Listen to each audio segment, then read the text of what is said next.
నమస్తే, నేను మురళీధర్. పేరుకు జిల్లా హెడ్ క్వార్టర్, కానీ సౌకర్యాలు మాత్రం అంతంత మాత్రమే. ఎక్కడనుకుంటున్నారా? అదేనండి ఏలూరు.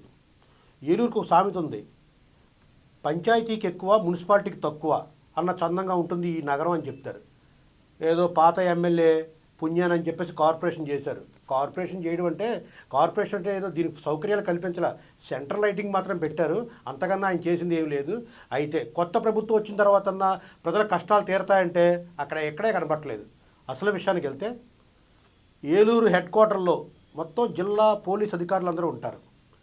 దానికి ప్రధానంగా ఫైర్ స్టేషన్ సెంటర్ ప్రధాన కూడలి. ఈ ప్రధాన కూడలిలో కనీసం ట్రాఫిక్ సిగ్నల్స్ పనిచేయవు. ఎన్ని రోజులు అంటారా? నెలకి 5 రోజులు 10 రోజులు పనిచేస్తాయి. మిగిలిన 20 రోజులు మాత్రం పోలీసులు అస్తవ్యస్తం పడవలసిందే. చేతులు ఆపుకుంటూ మీరు వెళ్ళండి, మీరు రండి, మీరు వెళ్ళండి, మీరు రండి అని. ఇటీవల కొత్తగా ఒకటి మొదలెట్టారు, మైక్ ఒకటి పెట్టారు. మైక్ ద్వారా అనౌన్స్మెంట్ చేయడం మొదలెట్టారు. అంటే ఇంక ట్రాఫిక్ సిగ్నల్స్ ఇంకా పనిచేయవు, మనం చేయించలేమన్నా వచ్చేసరేమో తెలియదు, కానీ అధికారులు వాళ్ళకు మైక్ ఒకటి పడేసి ప్రతి వాళ్ళు మైక్లో చెప్పించడం మొదలెట్టారు.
ఈ మైక్ చెప్పడం వల్ల ఈ ఫైర్ స్టేషన్ సెంటర్ చుట్టుపక్కల అన్ని షాపులలో చెవుల్లోనూ రంధ్రాలు పడుతున్నాయి. పొద్దున మొదలెడుతున్నారు, రాత్రి 10 గంటల వరకు మైక్లో దారుణంగాను హింసిస్తున్నారు. అయినా తప్పట్లేదు. మరి ఏం చేస్తాం? వాళ్ళ పోలీసులు పడుతున్న బాధలు చూసి ఇక్కడ ప్రజలు కూడా తప్పనిసరి పరిస్థితులను చూడవలసి వస్తుంది.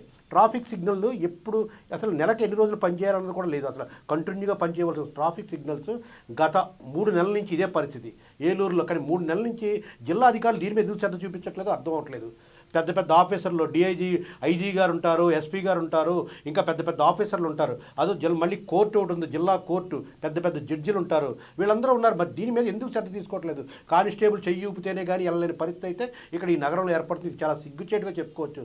జిల్లా హెడ్ క్వార్టర్ అని చెప్పి ఇలాగ ట్రాఫిక్ ఎంత దారుణంగా ఉండడం, ట్రాఫిక్ కనీసం సిగ్నల్ లైట్లు కూడా ఏర్పాటు చేయకపోవడం ఇక్కడ ప్రజాప్రతినిధులకు కూడా మర్చే, అధికారులకు కూడా మర్చే.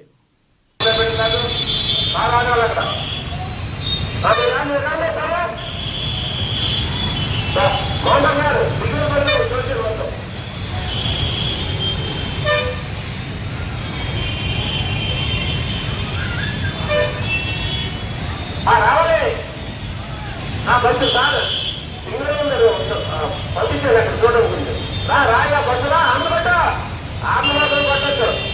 బస్సులు తప్పుంటారు ఎవరైనా, అది అలా పడ్డ రాదు చూడ మధ్యలో ఇవ్వడమే. రావాలంటే కదా సిగ్నల్ పెట్టిందా కదా కొన్ని పడతానండి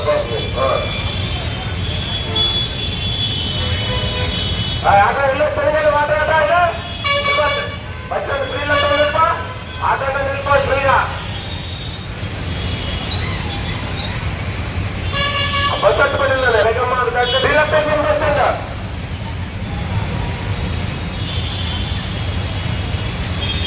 రావాలి ఫ్రీలంతా. ఆటో ఇంటినే అవంటున్నావు ఎలా మీరే ప్రత్యేకత ఉంది ఎవరున్నా